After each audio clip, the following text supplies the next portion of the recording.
बिस्मिल्लाहिर्रहमानिर्रहीम। इस लेक्चर में हम प्रोडक्शन फंक्शन और प्रोडक्शन इकनॉमिक्स के हवाले से डिफरेंट कंसेप्ट्स को क्लियर करने की कोशिश करेंगे, जिसमें हम मुख्तलिफ डेफिनेशंस, इनपुट्स कैसी होती हैं, शॉर्ट रन लॉन्ग रन क्या होता है, इनपुट्स वेरी कैसे करती हैं और प्रोडक्शन फंक्शन कैसे बिहेव करता है, उसके अंदर जो आउटपुट है वो इनपुट को कैसे रिस्पॉन्ड करती है। तो सबसे पहले हम देखते हैं कि जो इनपुट्स हैं या फैक्टर्स हैं वो किस तरह के होते हैं। किसी भी प्रोडक्शन प्रोसेस के अंदर हमें दो तरह की इनपुट्स को यूज करना पड़ता है। उनमें कुछ फैक्टर्स या इनपुट्स होती हैं फिक्स्ड और कुछ इनपुट्स होती हैं वेरिएबल। तो फिक्स्ड इनपुट्स वो इनपुट्स हैं जो फिक्स रहती हैं या जिनकी अमाउंट आप चेंज नहीं करते while you want to change the output level. तो they have to be maintained even if production is zero, yet they remain fixed regardless of output. तो इनकी जो अमाउंट है या इनका जो वॉल्यूम है या नंबर है, जो फिक्स्ड इनपुट्स हैं वो चेंज नहीं होती अगर आपने आउटपुट ज्यादा लेनी हो या कम लेनी हो। मसलन आपके पास 1 एकड़ जमीन है तो उसमें आप बीज ना डालें तो आउटपुट जीरो है। तो अब आप आउटपुट चूंकि जीरो है तो इसको आप डिस्ट्रॉय नहीं कर सकते, इसको खत्म नहीं कर सकते, जमीन मौजूद रहेगी। आपके पास एक ट्रैक्टर है, वो सारा दिन घर में खड़ा रहा, आउटपुट जीरो है, तो अगले दिन या उससे अगले दिन भी कोई काम नहीं है तो उसको हम चेंज नहीं कर सकेंगे या उसको हम फेंक नहीं देंगे, बल्कि वो उधर ही रहेगा, आउटपुट चाहे जीरो भी है। या आपने अगर एक दिन 1 एकड़ में हल चलाने उससे, तो वो एक ट्रैक्टर है, उसी से आप 1 एकड़ में हल चला सकते हैं। अगले दिन आपने 2 एकड़ में हल चलाने हों तो इसके लिए हमें 2 ट्रैक्टर की जरूरत नहीं पड़ेगी, बल्कि उसी एक ट्रैक्टर से आप 2 एकड़ में भी हल चला सकते हैं, आउटपुट 2 एकड़ हो गई। आपने 10 एकड़ में हल चलाना हो, वही ट्रैक्टर है, एक ही ट्रैक्टर है, लेकिन आउटपुट वेरी कर रही है। तो आउटपुट जिन चीजों की वजह से वेरी करती है उनको हम वेरिएबल इनपुट कहते हैं। यानी ट्रैक्टर तो वही एक ही है, तो number of acres being प्लोड by the tractor वो किसकी वजह से हो रहा है, वो अदर इनपुट्स यानी जो फ्यूल है, जो डीजल है या जो ड्राइवर है, वो हम चेंज कर रहे हैं। तो ऐसी इनपुट्स जो वेरी करने की वजह से आउटपुट को भी वेरी कर दें, उनको हम वेरिएबल इनपुट कहते हैं। तो the variable inputs are the inputs, they vary as output varies. तो हम इन जो फैक्टर्स हैं इनको क्यों फिक्स या वेरिएबल फैक्टर्स कहते हैं, तो ये डिपेंड करता है टाइम होराइजन पे या रिस्पांस टाइम या duration in which you can respond to some change. तो ये जो टाइम होराइजन है ये 3 तरह का होता है। तो सबसे पहले आप फेस करते हैं इमीडिएट शॉर्ट रन, या कुछ बुक्स में इसको शॉर्ट रन भी बोला जाता है। ये बहुत ही थोड़ा टाइम पीरियड होता है जिसमें आप कोई भी चीज वेरी नहीं कर सकते। तो all factors are fixed in this time period. तो it is very short time period और आप इसमें कोई चीज भी वेरी नहीं कर सकते। तो इसकी एक एग्जांपल अगर हम कहें तो एक क्रॉपिंग सीजन, तो क्रॉपिंग सीजन के अंदर आपने जितने एकड़ पे फसल लगा दी है वो उतना ही रहेगा, जितना बीज डाल दिया वो उतना ही रहेगा, जितने हल चला दिए वो उतने ही रहेंगे। आप कोई अगर पॉलिसी चेंज होती है तो आप नंबर ऑफ एकर्स वो बढ़ा नहीं सकेंगे। या अगर फर्ज करें कि आपने गंदम सो कर दी और ऐलान हुआ कि इसकी प्राइस ज्यादा हो गई है, तो आप ज्यादा बीज नहीं कर सकते, आप ज्यादा हल नहीं चला सकते। तो जो आपने कर लिया वही हो गया। इसी तरह क्लास का अगर टाइम शुरू हो जाए तो उस क्लास में आने के बाद आपके पास जितनी पेंसिलें हैं, जितने नोटबुक्स हैं वो उतनी ही रहेंगी। अब अगर टीचर कहे कि आप अभी आप 10-10 पेंसिलें और 5-5 नोटबुक्स निकालें, तो आप कुछ नहीं कर सकते। जिसके पास एक नोटबुक है वो एक के साथ काम करेगा, जिसके पास 2 है 2 के साथ, जिसके पास एक पेंसिल है वो एक ही रखेगा। तो इसमें आप कुछ भी नहीं कर सकते। जो सेकंड टाइम पीरियड या सेकंड ड्यूरेशन या होराइजन है वो है इंटरमीडिएट शॉर्ट रन। कुछ बुक्स में इसको मीडियम रन भी बोला जाता है। तो it is relatively longer time period in which you can respond somewhat। तो आप थोड़ी बहुत चेंजेस कर सकते हैं। तो इसमें कुछ फैक्टर्स फिक्स होते हैं और कुछ वेरिएबल होते हैं। तो मसलन क्रॉपिंग ईयर की अगर हम बात करें तो एक क्रॉप ईयर के दरमियान में आप एरिया अंडर स्पेसिफिक क्रॉप वो भी बढ़ा सकते हैं। आप एकड़ेज बढ़ाने के साथ साथ आप प्लोइंग का नंबर बढ़ा सकते हैं, सीड रेट बढ़ा सकते हैं, फर्टिलाइजर बढ़ा सकते हैं, लेकिन आप जो आपका फार्म एरिया है टोटल वो आप चेंज नहीं कर सकते। इसी तरह से नया ट्रैक्टर लेना वो भी मुश्किल है, नई जमीन खरीदना वो भी मुश्किल है। तो कुछ चीजें वेरिएबल हो जाएंगी और कुछ फिक्स रहेंगी। इसी तरह क्लास के हवाले से एक वीक है तो ये एक मीडियम रन है। इसमें क्या हो सकता है कि टीचर अगर आपको कहे कि इस हफ्ते के अंदर अंदर आपके पास 10-10 पेंसिलें और 2-2 लैपटॉप होने चाहिए, तो पेंसिलें तो आप अरेंज कर लेंगे लेकिन लैपटॉप अरेंज करना मुश्किल होगा। ये आप देखते हैं स्कूलों के अंदर यूनिफॉर्म का हो, अगर यूनिफॉर्म चेंज कर दें कलर वगैरह या उसका डिजाइन, तो वो एक हफ्ता एक दिन में तो नहीं कर सकेंगे आप, या एक घंटे में। एक हफ्ते के अंदर आप कुछ चीजें चेंज कर लेंगे, कुछ चीजें अरेंज करना मुश्किल होगा। तो ये है इंटरमीडिएट शॉर्ट रन।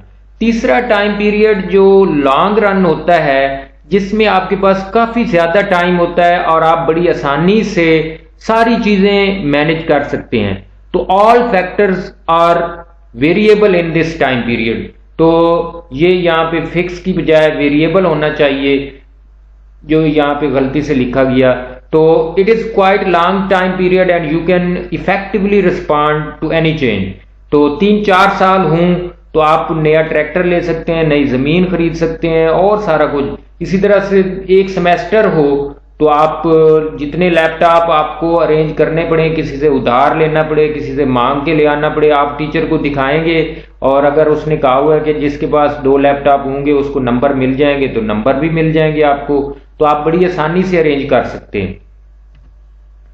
अब ये तो टाइम होराइजन प्रोडक्शन फंक्शन के अंदर इसका बड़ा रोल होता है। यानी आपने कोई चीज बनानी है तो उसमें आपको देखना पड़ता है कि आप कौन सी चीज वेरी कर सकते हैं और कौन सी चीज है जिसमें आप कंस्ट्रेंड हैं, यानी उसको आप वेरी नहीं कर सकते।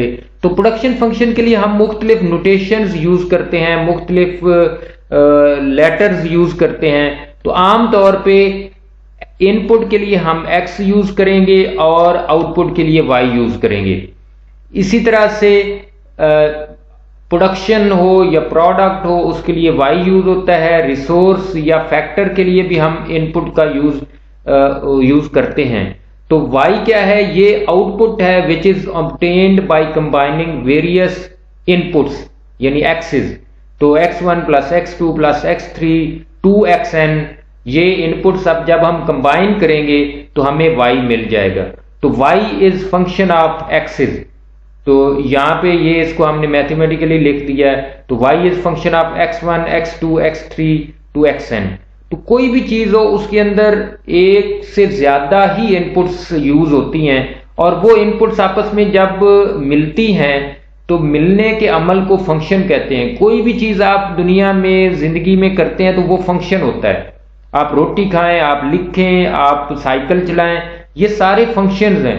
और कोई भी फंक्शन करने के लिए आपको मुख्तलिफ इनपुट्स, मुख्तलिफ फैक्टर्स को कंबाइन करना पड़ता है। अब उनमें कुछ फैक्टर्स ऐसे होते हैं जो फिक्स होते हैं और कुछ वेरिएबल होते हैं। इनको हम डिटेल में आगे भी डिस्कस करते हैं। तो प्रोडक्शन फंक्शन असल में है क्या? ये एक टेक्निकल रिलेशनशिप है इनपुट और आउटपुट का, which indicates maximum amount of output which can be obtained या produced by using alternative amounts of variable inputs in combination with one or more fixed inputs under a given state of technology। तो एक technology given के अंदर जब आप एक variable input को बाकी फिक्स्ड इनपुट के साथ मिलाते हैं तो आपको एक खास लेवल ऑफ आउटपुट मिलता है। तो उसको हम प्रोडक्शन फंक्शन कहते हैं या प्रोडक्शन फंक्शन के थ्रू हम इसको एक्सप्रेस करते हैं या डिपिक्ट करते हैं। अब जो टेक्नोलॉजी है वो गिवन होती है। अब एक फार्मर है वो बैलों के साथ फार्मिंग करता है, उसकी और टेक्नोलॉजी है, उसके लिए इनपुट्स का कॉम्बिनेशन वो डिफरेंट होगा। दूसरा फार्मर वो ट्रैक्टर के साथ करता है। एक फार्मर प्लोइंग करता है बैलों के साथ, दूसरा फार्मर ट्रैक्टर के साथ। एक बंदा ट्रैक्टर का वो करता है हार्वेस्टिंग ये रीपर के साथ, जबकि दूसरा बंदा वो कंबाइंड हार्वेस्टर के साथ। तो इसकी डायनामिक्स डिफरेंट है, यानी ये टेक्नोलॉजी ये डिफर करती है। इसी तरह से एक फार्मर वो अप्रूव्ड सीड यूज करता है, दूसरा फार्मर पिछले साल वाला घर का सीड यूज कर लेता है, तो ये भी डिफरेंट टेक्नोलॉजी है। एक फार्मर फार्म यार्ड मैन्योर का यूज करता है, दूसरा फार्मर फर्टिलाइजर केमिकल यूज करता है। तो डिफरेंट टेक्नोलॉजीज के अंदर जब आप इनपुट को आउटपुट के साथ मिलाते हैं तो इनपुट एक वेरिएबल हो सकती है या एक से ज्यादा, और बाकी इनपुट्स में एक फिक्स हो सकती है या एक से ज्यादा फिक्स हो सकती हैं। तो आपकी जो आउटपुट है वो उसी हिसाब से वेरी करती रहेगी। प्रोडक्शन फंक्शन ये रिलेशनशिप भी शो करता है कि इनपुट और आउटपुट आपस में कैसे फिजिकली कोरिलेट कर रही हैं। वो एक इनपुट आउटपुट को बढ़ाने में काम आ रही है या कम करने में। पॉजिटिव रिलेशनशिप भी हो सकता है, नेगेटिव भी हो सकता है। तो प्रोडक्शन फंक्शन हमें यह भी बताता है कि आउटपुट जो है वो इनपुट के ऊपर कैसे डिपेंड कर रही है, पॉजिटिवली कर रही है, नेगेटिवली कर रही है, इतना ज्यादा डिपेंड नहीं कर रही या सिग्निफिकेंटली डिपेंड कर रही है। तो जो मैथमेटिकल या टेक्निकल रिलेशनशिप बिटवीन इनपुट और आउटपुट वो हम प्रोडक्शन फंक्शन के थ्रू एक्सप्रेस कर सकते हैं। अब जो प्रोडक्शन फंक्शन है उसमें जैसे हमने इधर देखा कि y is function of x1 to xn, ये एक जनरल फॉर्म है जिसमें हमें ये नहीं पता कि कौन सी इनपुट कितना कंट्रीब्यूट कर रही है y के अंदर। ये x1 है, ये कोई भी इनपुट हो सकती है, ये पॉजिटिवली भी कर सकती है, नेगेटिवली। x2 भी पॉजिटिवली कर सकती है, नेगेटिवली कर सकती है, x3, x4, x5 और सो ऑन। तो ये है जनरल फॉर्म। जनरल फॉर्म में आपको आइडिया नहीं होता, ये आइडिया हो जाता है कि कौन कौन सी इनपुट्स हैं जो इस आउटपुट के अंदर काम कर रही हैं, कितना कितना कर रही हैं, वो इससे आपको आइडिया नहीं होता। लेकिन ये भी एक बहुत बड़ी इंफॉर्मेशन है, आपको ये पता चल जाए कि कौन कौन सी इनपुट्स इन्वॉल्व हैं। तो अब फर्ज करें ये जो x1 है वो वेरिएबल है, बाकी सारी फिक्स्ड हैं, तो हम इसको शो करेंगे y is function of x1 such that x2 to xn are fixed. तो ये भी एक जनरल फॉर्म है। तो जो x1 वेरिएबल है फर्ज करें सीड रेट, ये वेरिएबल है, और जो बाकी इनपुट्स हैं मसलन लैंड, आपके 5 एकड़ हैं तो 5 आपने वो प्लाट बनाए हुए हैं 1-1 एकड़ का, तो लैंड का अमाउंट वो कांस्टेंट है, सेम है। आपने सिर्फ सीड चेंज कर रहे हैं, पहले एकड़ में आपने 10 किलो डाला है, दूसरे में 20, तीसरे में 30, चौथे में 40 और पांचवें में 50। जमीन कितनी है? 1 एकड़ है। आपने सब में 4 हल चलाए हैं, आपने सब के अंदर 1-1 डीएपी का बैग डाला है, गंदम की अगर हम बात करें, आपने सब में 1 दफा सुहागा किया है, आपने सब में 2-2 बैग फर्टिलाइजर के डाले हैं यूरिया के, आपने सब में 4 पानी लगाए हैं। तो जो आउटपुट है वो किस वजह से वेरी करेगी? x1 की वजह से। तो जो बाकी इनपुट्स हैं उनका कंट्रीब्यूशन वो सेम रहेगा। इसी तरह से इसमें तो आप देख रहे हैं सीड रेट शायद पॉजिटिवली करे, इरिगेशन भी, पेस्टिसाइड भी, फर्टिलाइजर भी, लेकिन अगर हम बात करें number of insects in the area, या पेस्ट अटैक, या डिजीज अटैक, या वाटर लॉगिंग, ये सारी इनपुट्स हैं, लेकिन शायद इनका जो कंट्रीब्यूशन है y के ऊपर वो नेगेटिव होगा। तो अभी यहां में हमें नहीं पता चल रहा कि कौन सी इनपुट है जो पॉजिटिवली कंट्रीब्यूट कर रही है और कौन सी नेगेटिवली कर रही है। तो जब हम इसको एस्टिमेट करेंगे तो फिर हमें जाके पता चलेगा कि कौन सी इनपुट पॉजिटिवली है और कौन सी नेगेटिवली कंट्रीब्यूट कर रही है। तो जब एक इनपुट वेरिएबल हो या 2 हों तो बाकियों को हम इग्नोर भी कर सकते हैं। तो मसलन आप 2 भाई एक ही यूनिवर्सिटी में, एक ही क्लास में, एक ही टीचर से पढ़ते हों तो उनके नंबर अगर वेरी करेंगे तो उसमें टीचर, यूनिवर्सिटी या क्लासरूम का कोई रोल नहीं होगा in the variation of marks, क्योंकि दोनों स्टूडेंट्स सिमिलर इन्वायरमेंट को वो फेस कर रहे हैं, they are expose to similar environment, यानी टीचर, यूनिवर्सिटी, क्लासरूम। तो जो नंबरों में वेरिएशन आएगी वो आएगी कि कौन कितनी देर पढ़ता है या कौन कितनी दिलचस्पी से पढ़ता है। तो जो बाकी इनपुट्स दोनों के लिए सिमिलर हैं हम उनको इग्नोर कर देंगे। तो ये हमने इग्नोर करने के बाद y is function of x1, तो ये भी अभी भी जनरल फॉर्म है with only one variable input while others are fixed. तो प्रोडक्शन फंक्शन को हम मुख्तलिफ तरीकों से शो कर सकते हैं। तो ये जो था ये जनरल फॉर्म थी जैसे हमने बात की, तो ये एक स्पेसिफिक फॉर्म है y is equal to 5 plus 4x1। इसका मतलब है y जो है वो x1 पे डिपेंड कर रही है, ये स्पेसिफिक फॉर्म है। और इसमें आपको क्या आइडिया हो रहा है कि अगर आप x1 का एक यूनिट ऐड करेंगे तो आपकी आउटपुट में 4 यूनिट का इजाफा होगा। अगर फर्ज करें यहां पे नेगेटिव साइन होता तो x1 एक यूनिट बढ़ने से आउटपुट में 4 यूनिट का डिक्लाइन आता। मसलन आप कह सकते हैं number of pests in 1 metre, अगर वो एक हूं तो आपकी एक पेस्ट, एक इंसेक्ट 1 मीटर के अंदर क्रॉप के अंदर हो तो आपकी आउटपुट में अगर यहां पे नेगेटिव साइन होता तो आपके आउटपुट में 4 यूनिट का डिक्रीज आना था। तो यहां पे हमें असल में क्या नजर आ रहा है कि आपका जो एक यूनिट x1 का है वो आपकी आउटपुट में 4 यूनिट का इजाफा करेगा। आप अगर इसका एक और यूनिट ऐड करेंगे, extra unit of x will yield 4 extra units of y। तो अब यहां पे ये जो 5 है ये है कांस्टेंट, या इसको हम इंटरसेप्ट भी बोलते हैं। ये जो बाकी चीजें जो फिक्स्ड हैं, जैसे हमने कहा कि टीचर, स्कूल, यूनिवर्सिटी, वो दोनों के लिए सेम है। एक ने नहीं पढ़ा, एक ने पढ़ा है, तो हर एक्स्ट्रा आवर ऑफ रीडिंग या स्टडीइंग वो करेगा तो उससे 4 मार्क्स बढ़ेंगे। तो अगर ये 0 हो तो आपकी y जो है वो 5 के बराबर है। तो इसका मतलब है कि ये जो 5 मार्क्स आ रहे हैं वो बाकी फैक्टर्स की वजह से, क्योंकि टीचर ने भी पढ़ाया है, ये यूनिवर्सिटी में गया भी है, वो दूसरे लोगों से इसने, दूसरे जो स्टूडेंट्स हैं उनसे कुछ ना कुछ सीखा होगा। तो इसी तरह से फर्ज करें आप बीज कुछ भी नहीं डालते, लेकिन जो कुछ ना कुछ फर्टिलिटी है जमीन की, कुछ पानी है, पिछले साल का कुछ बीज पड़ा होगा, तो कुछ ना कुछ आपके गंदम के या कॉटन के कुछ पौधे निकल आएंगे और कुछ ना कुछ आप आउटपुट ले लेंगे। तो इसको हम बोलते हैं इंटरसेप्ट या कांस्टेंट, जो एक डिपेंडेंट वेरिएबल या आउटपुट को शो करता है when all variable inputs are 0। तो इसमें जो 4 आपको नजर आ रहा है इसको हम बोलते हैं स्लोप, या इसको आगे चल के हम मार्जिनल प्रोडक्ट भी बोलेंगे। ये क्या कहता है, ये हमें बताता है कि अगर आप x1 का एक यूनिट बढ़ाएंगे तो आउटपुट में कितना इजाफा या कमी आएगी।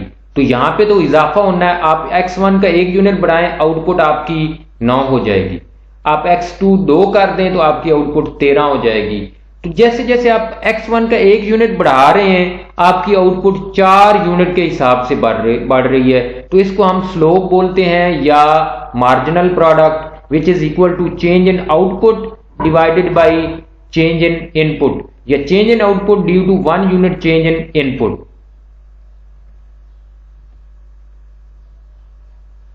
अब ये डिफरेंट प्रोडक्शन फंक्शंस हैं। मसलन वीट प्रोडक्शन वो किस चीज का प्रोडक्शन फंक्शन है, वो है seed, fertiliser, irrigation, land, weather, labour.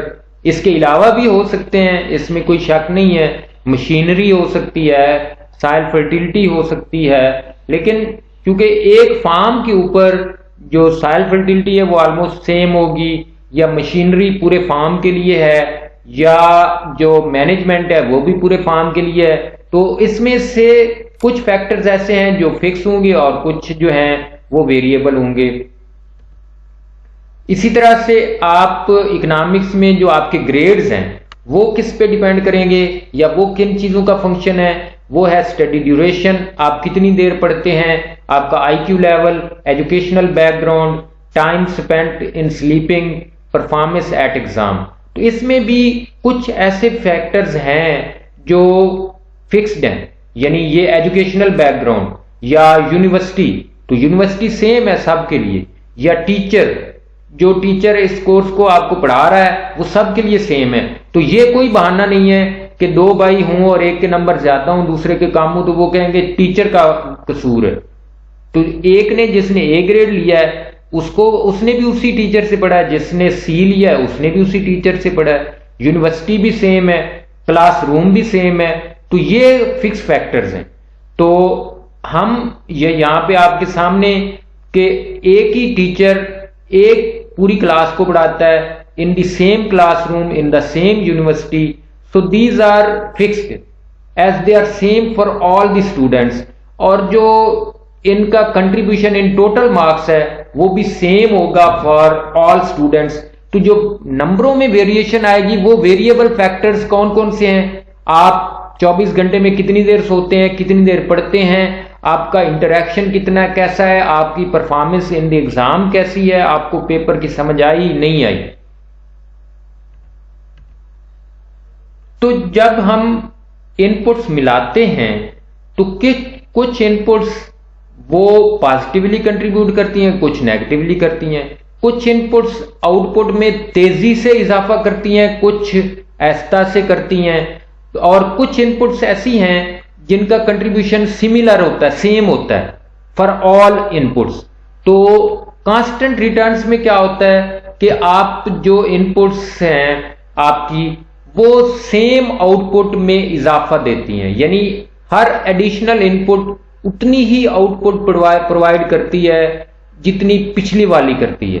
तो आप वही पुराने वाला ये प्रोडक्शन फंक्शन आप कंसीडर करें y is equal to 5 + 4x1, तो ये कांस्टेंट रिटर्न्स की एक एग्जांपल है।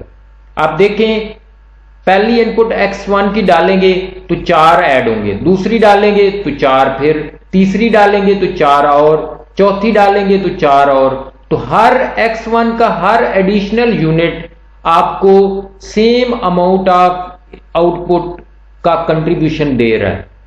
तो इस सूरत हाल में जो कांस्टेंट रिटर्न्स हैं इसमें क्या होता है कि हर एडिशनल इनपुट उतनी ही प्रोडक्टिव होती है जितनी उससे पिछले वाली, और जो आपकी टोटल आउटपुट है वो कांस्टेंट रेट से बढ़ती है, और जो आपका ग्राफ है टोटल आउटपुट का वो अपवर्ड स्लोपिंग होता है, और उसका जो उसका स्लोप है वो कांस्टेंट होता है। तो ये आमतौर पे केमिस्ट्री के अंदर या दूसरे फिजिकल साइंसेज में हो सकता है, जैसे H2O है, तो आप 2 हाइड्रोजन के 1 ऑक्सीजन का मिलाएं तो 1 वाटर का मॉलिक्यूल बनता है, 4 हाइड्रोजन के 2 ऑक्सीजन के मिलाएं तो 2 वाटर के मॉलिक्यूल, 6 और 3, तो ये कांस्टेंट रेट से आपकी आउटपुट होगी। तो इसमें आपका जो ग्राफ है ये आपके सामने है, इनपुट्स हैं 0 से लेकर 5, तो आपकी आउटपुट 0 पे 5 है जो हमने कहा कांस्टेंट। पहली की वजह से टोटल आउटपुट 9, तो इसका मतलब है पहली का कंट्रीब्यूशन कितना है 4, क्योंकि 0 पे 5 है, दूसरी पे 13 तो दूसरी का कंट्रीब्यूशन भी 4 है, तीसरी पे 17 4, चौथी पे 21 4, पांचवी पे 25 4। तो ये है added output due to added input. तो इसका ग्राफ मैंने जैसे बताया वो अपवर्ड स्लोपिंग होगा और स्ट्रेट लाइन होगी, ये आपके सामने। तो ये 0 पे 5 है, तो इसको हम बोलते हैं इंटरसेप्ट। तो ये अपवर्ड स्लोपिंग है और इसका स्लोप जो है वो यहां से लेकर यहां तक कांस्टेंट है। एक स्लोप की डेफिनेशन आपको पता है, change in vertical axis due to change in 1 unit change in horizontal axis. तो हॉरिजॉन्टल एक्सिस में 1 से 2 में 1 की चेंज है, तो 1 से 2 करते हैं आपकी जो वर्टिकल एक्सिस है 9 से 13 हो जाता है, तो ये 4 है और डिवाइडेड बाय 1, तो हर पॉइंट पे ये 4 ही रहेगा। ये है कांस्टेंट रिटर्न्स।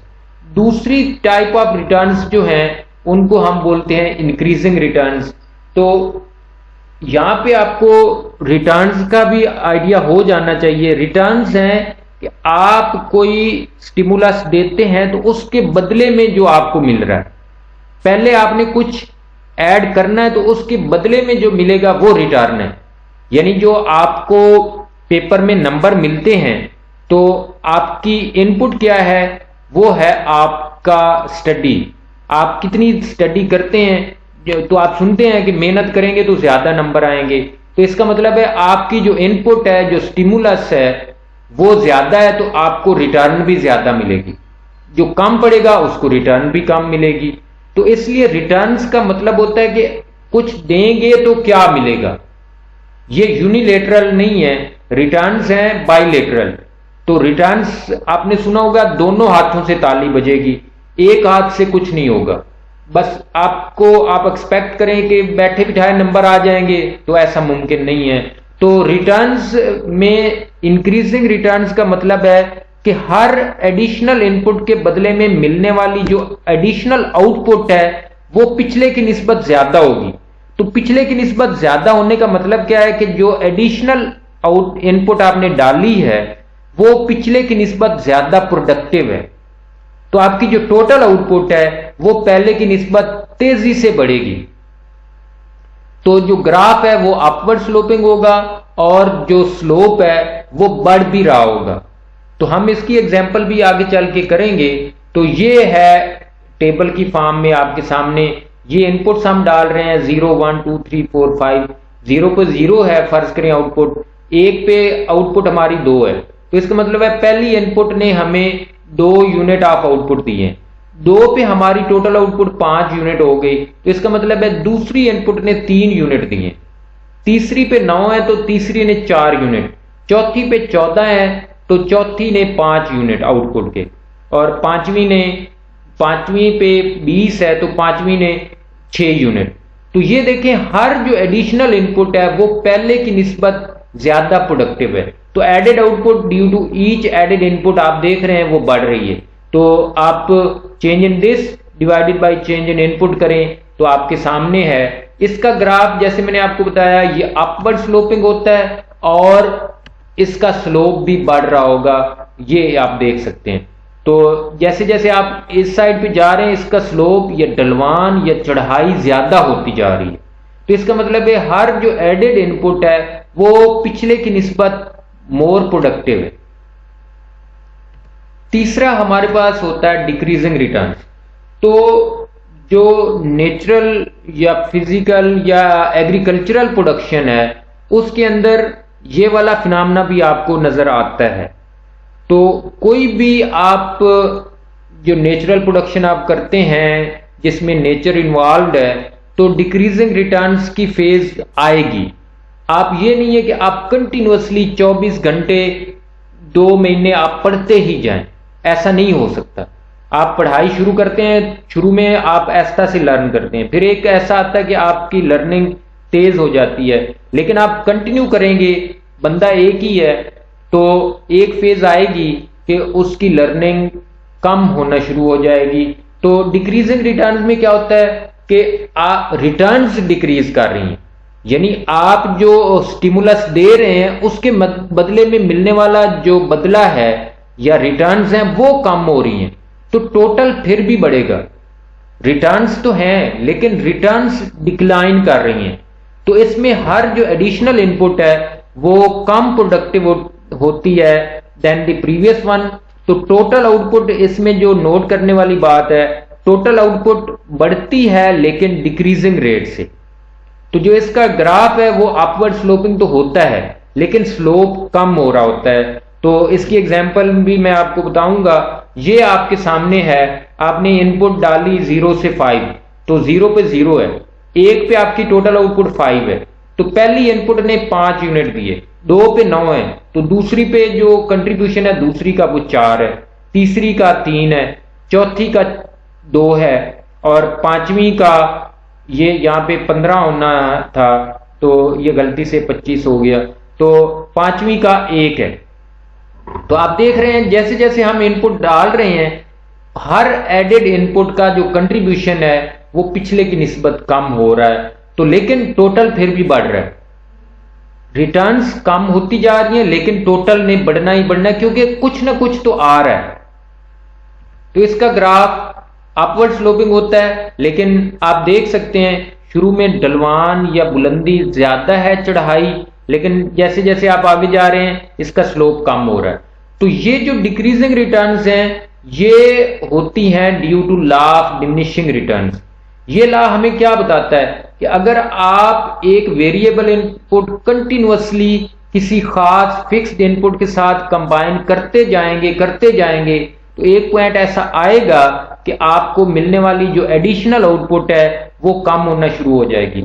मसलन एक भैंस है, आप उसको चारा खिलाते हैं थोड़ा बहुत तो वो दूध देती है, तो आप उसी भैंस को कंटिन्यूअसली आप 10 केजी, 20 केजी, 30, 40, 50, 60, 100, 200, 400 केजी, 500, 600, 800 केजी चारा खिला दें एक दिन के अंदर, तो ये नहीं हो सकता कि उसकी आउटपुट बढ़ती ही जाएगी। एक हद तक बढ़ेगी, उसके बाद चूंकि भैंस एक ही है, आप सिर्फ चारा वेरी कर रहे हैं, तो ऐसा मुमकिन नहीं है, क्योंकि उसका जो स्टमक है उसकी कैपेसिटी वो गिवन है। अगर तो आप उधर से चारा बढ़ा रहे हैं, उधर से आप भैंसे बढ़ाएंगे तो आपकी आउटपुट बढ़ सकती है, लेकिन आप चारा बढ़ाते जा रहे हैं और भैंसों का स्टमक यानी नंबर ऑफ बफलोज आप नहीं चेंज कर रहे, तो एक पॉइंट ऐसा आएगा कि आपको मिलने वाली जो आउटपुट है एडिशनल वो कम होना शुरू हो जाएगी। लेकिन टोटल तो फिर भी बढ़ेगा, जब तक रिटर्न्स नेगेटिव नहीं हो जाती तब तक टोटल बढ़ता रहेगा। लेकिन यहां पे आप ये देख रहे होंगे कि टोटल आउटपुट बढ़ रही है, हालांकि रिटर्न्स जो है वो डिक्रीज कर रही हैं। तो इसके पीछे ये मैंने जैसे पहले भी बताया कि रिटर्न्स तो आ रही हैं, रिटर्न्स टू एन इनपुट और डिक्रीजिंग, रिटर्न्स डिक्रीज हो रही हैं, लेकिन जो बदले में आपको मिल रहा है वो डिक्लाइन कर रहा है, लेकिन आपको मिलने वाली चीजें जो टोटल है वो तो बढ़ रहा है। मसलन मंडे को वालिद साहब आपको 100 रुपया पॉकेट मनी के तौर पे देते हैं, ट्यूसडे को उन्होंने 80 रुपया दिए, यानी ट्यूसडे को मिलने वाली पॉकेट मनी आपकी कम हो गई है। तो लेकिन आपने अगर मंडे वाले खर्च नहीं किए तो ट्यूसडे को 80 मिले तो आपके पास टोटल 180 हो गए। अगले दिन वेंसडे को आपको वो 60 रुपए देते हैं, तो वेंसडे की रिटर्न्स कम है मंडे और ट्यूसडे की निस्बत, तो आपके फिर भी टोटल जो है वो 240 है। उससे अगले दिन यानी थर्सडे को वो आपको 40 रुपए देते हैं, तो टोटल 280 हो गया। फ्राइडे को वो आपको 20 रुपए देते हैं, तो आपका टोटल 300 है, लेकिन रिटर्न और सैटरडे को वो 10 रुपए देते हैं, तो आपके 310 हो गए, टोटल फिर भी बढ़ा है। इसी तरह अगर दो बच्चे आपस में लड़ रहे हों, एक बच्चा जो है वो बी को एक थप्पड़ लगाए और बी जवाब में भी उसको एक थप्पड़ लगा दे, तो एक थप्पड़ का बदला एक थप्पड़। अब ए जो है उसको फिर एक थप्पड़ लगाता है दूसरा, तो बी को पड़ने वाले थप्पड़ 2 हैं, लेकिन जो बी है वो बदले में 2 थप्पड़ लगा दे, तो रिटर्न बड़ी है, तो ए को लगने वाले थप्पड़ 3 हो गए। ए जो है तीसरा थप्पड़ उसको लगाता है, बी जवाब में 3 थप्पड़ लगा देता है, तो इसको पड़ने वाले थप्पड़ 6 हो गए हैं और उसको 3 पड़े हैं। ये चौथा लगाता है, जवाब में बी ए को 4 लगा देता है, तो टोटल उसके 10 हो जाएंगे, उसको अभी तक 4 पड़े हैं। ये पांचवा लगाता है, तो बदले में वो यानी बी ए को 3 थप्पड़ लगाता है, 10 तो वो पहले खा चुका है, अब पांचवें के बदले में उसको 3 थप्पड़ लगे हैं, तो पांचवें की रिटर्न आप देखें वो कम हुई है, तो 13 फिर भी हो जाएंगे। छठा मारता है वो, तो बदले में वो बी ए को 2 थप्पड़ लगाता है, तो छठे की रिटर्न पांचवें की निस्बत कम है, लेकिन 13 पहले खा चुका है, अब 15 हो जाएंगे। सातवां लगाता है, तो सातवें के बदले में जो बी है ए को 1 थप्पड़ लगाता है, तो अब भी जो टोटल है वो अब भी बढ़ेगा, हालांकि रिटर्न्स कम हुई हैं, तो इसलिए इसको समझने की जरूरत है। तो नेगेटिव रिटर्न्स में क्या होता है? नेगेटिव में यह है कि आप इनपुट तो ऐड करते हैं लेकिन आउटपुट बढ़ने की बजाय टोटल आउटपुट ही डिक्लाइन करती है, तो ये नेगेटिव रिटर्न्स हैं। इसका मतलब यह है कि हर जो एडिशनल इनपुट आप डालते हैं वो आउटपुट को ही डिक्लाइन की तरफ लेके जाती है। So there is a negative relationship between input and output. तो आपने अगर आउटपुट बढ़ानी हो तो इनपुट कम करनी पड़ेगी, ये आप देख सकते हैं। चौथी इनपुट पे टोटल आउटपुट 17 है, पांचवी डाली आपकी टोटल आउटपुट ही 16 होगी, -1। छठी पे टोटल आउटपुट 14, -2। सातवीं पे टोटल आउटपुट 11, -3। आठवीं पे टोटल आउटपुट 7, -4। तो ये है नेगेटिव रिटर्न्स। इसका मतलब यह है कि अगर आपने आउटपुट बढ़ानी हो तो आपको इनपुट कम करनी पड़ेगी। इसका ग्राफ ये डाउनवर्ड स्लोपिंग होता है और जो स्लोप है वो भी बढ़ रहा होता है, तो ये आप देख सकते हैं।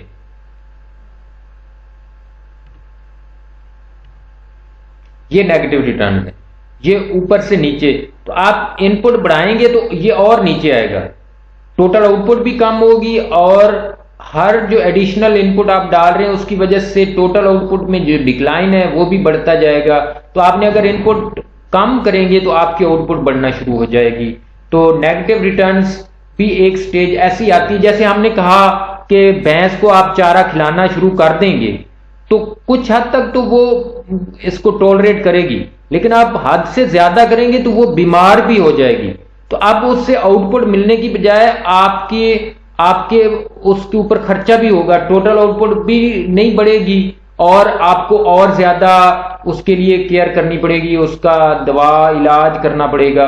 तो हम प्रोडक्शन फंक्शन को कैसे शो करते हैं, जो हमने यहां पे पहले भी लिखा था। तो तीन तरीके हैं। एक है मैथमेटिकल, जिसमें आप इक्वेशन की फॉर्म में इन डिफरेंट नोटेशंस आप यूज कर सकते हैं।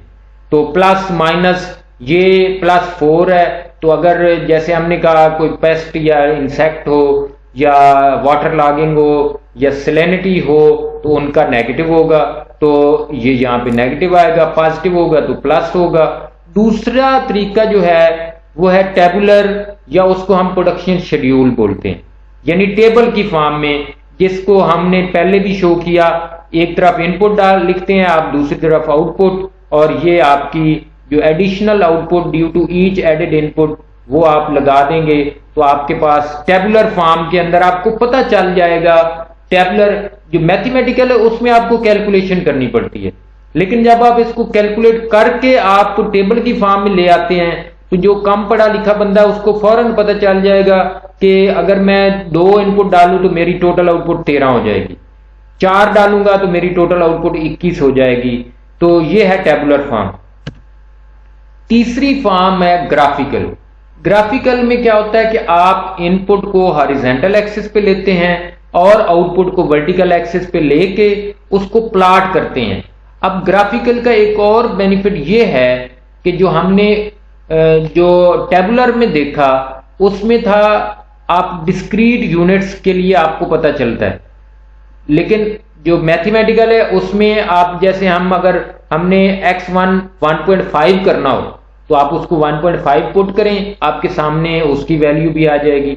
इस तरह ग्राफिकल में भी आप इसको जो कंटिन्यूअसली आप फाइंड कर सकते हैं चीजें। मसलन आप कहते हैं कि मैं चेक करता हूं कि 2.5 पे कितना होगा, तो 2.5 पे आप इसको यहाँ पे परपेंडिकुलर ड्रा करें 2.5 और इधर लेके जाएं तो आपके पास उसकी वैल्यू आ जाएगी।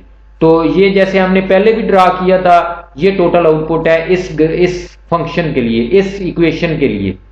तो आपने जैसे हमने कहा था कि जो रिटर्न्स हैं या जो स्लोप है उसको हम मार्जिनल प्रोडक्ट भी बोलते हैं। आपने अगर फाइंड करना हो, मार्जिनल प्रोडक्ट का फार्मूला भी delta Y over delta X है, स्लोप का फार्मूला भी delta Y over delta X है।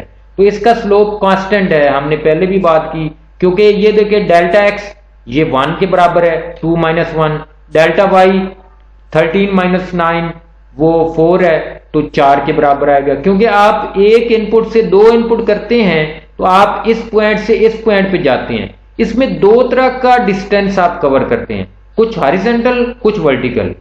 तो ये जो है इसको आप इसके साथ कैलकुलेट कर सकते हैं। यहां पे भी ये सेम है क्योंकि स्लोप सेम है, डेल्टा वाई 4 है, डेल्टा एक्स 1 है, तो 4/1 4 के इक्वल है। तो किसी भी पॉइंट पे आप चले जाएं ये 4 के बराबर ही होगा। लेकिन अगर आपने दरमियान वाली कोई वैल्यू फाइंड करनी हो कि 3.5 पे कितना होगा, 3.2 पे कितना होगा, तो आप परपेंडिकुलर ड्रा करें और आपके उसकी वैल्यू भी नजर आ जाएगी। लेकिन स्लोप जो है इसका फिर भी 4 ही रहेगा। तो ये आपके सामने है, slope change in vertical axis divided by change in horizontal axis के बराबर होता है। तो यहां पे चूंकि वर्टिकल एक्सिस पे आउटपुट है, हॉरिजॉन्टल एक्सिस पे इनपुट है, तो change in output divided by change in input, और इसको हम delta Y over delta X कह देते हैं।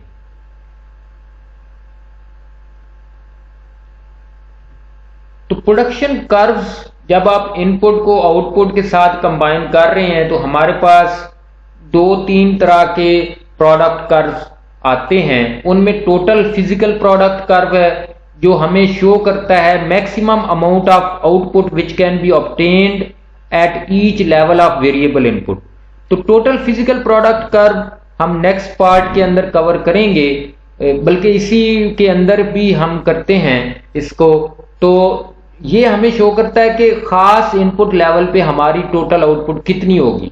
3 इनपुट डालेंगे तो हमारी आउटपुट कितनी होगी, 6 पे कितनी होगी, 2 पे कितनी होगी। तो वो ग्राफ अगर हम बना लें तो वो टोटल फिजिकल प्रोडक्ट कर्व हो जाएगा।